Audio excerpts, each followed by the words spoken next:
கடலில் கச்சா எண்ணெய் கலந்ததால் வாழ்வாதாரம் பாதிக்கப்பட்ட சென்னை எண்ணூர் தாழங்குப்பம் மீனவர்கள் சாலை மறியல் போராட்டத்தில் ஈடுபட்டனர். இது தொடர்பான கூடுதல் விவரங்களை தலைமை செய்தியாளர் ஜெயக்குமாரிடம் கேட்கலாம். ஜெயக்குமார், வணக்கம். உங்களுடைய விவரங்களை பதிவு பண்ணலாம். கண்டிப்பாக marshal.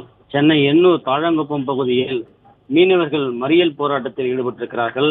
Chennai petroleum corporation limited என்று சொல்லப்படுகின்ற அந்த நிறுவனத்தில் இருந்து கச்சா எண்ணெய் கடந்த 4ஆம் தேதி, குறிப்பாக 3ஆம் தேதி பெய்த நிஜாம் புயலினுடைய தாக்கத்தின் காரணமாக ஏற்பட்ட வெள்ளத்தில் அந்த எண்ணெய்கள் முழுவதுமாக எண்ணூர் அந்த தாழங்குப்பம் பகுதியில் இருக்கக்கூடிய முகத்துவார பகுதியில் கலந்ததன் காரணமாக அங்கு இருக்கக்கூடிய மீன்கள், நுண்ணுயிரிகள், அதே போல மீன் குஞ்சுகள், பறவைகள் என அனைத்துமே இறந்திருக்கிறது.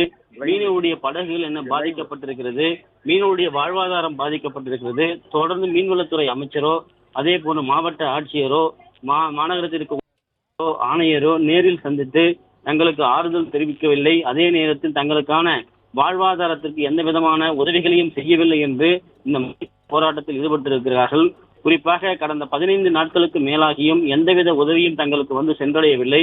தாங்கள் வளர்க்கக்கூடிய ஆடு, மாடு, கோழிகள் கூட இங்கு இறந்திருக்கிறது. தங்களுடைய வாழ்வாதாரம் முற்றிலுமாக பாதிக்கப்பட்டிருக்கிறது. எனவே சம்பந்தப்பட்ட மீன்வளத்துறை அமைச்சர், மாவட்ட ஆட்சியர் உடனடியாக நிவாரணம் வழங்கவில்லை என்றால் மிகப்பெரிய அளவில் போராட்டம் நடத்தப்படும் என்று மறியல் போராட்டத்தில் ஈடுபட்டிருக்கக்கூடிய மீனவர்கள் எச்சரித்திருக்கிறார்கள். ஏற்கனவே கடலுக்குள் செல்லாமல் புயலின் காரணமாக தங்களுடைய வாழ்வாதாரம் பாதிக்கப்பட்டிருக்கிறது. தற்போது கத்தாயினுடைய தாக்கத்தின் காரணமாக கடலில் இருக்கக்கூடிய அந்த மீன்கள் அனைத்தும் அழிந்திருக்கிறது. மீன் பிடித்தாலும் அதை சாப்பிட முடியாத ஒரு சூழ்நிலை ஏற்பட்டிருக்கிறது. மீன்களும் இறந்து கிடக்கிறது. மீன் வளமே தற்போது பாதிக்கப்பட்டிருக்கிறது. உள்ளிட்ட பல்வேறு கோரிக்கைகளை வலியுறுத்தி உடனடியாக நிவாரணத் தொகையை வழங்க வேண்டும் என்று கூறி மறியல் போராட்டத்தில் ஈடுபட்டு வருகிறார்கள்.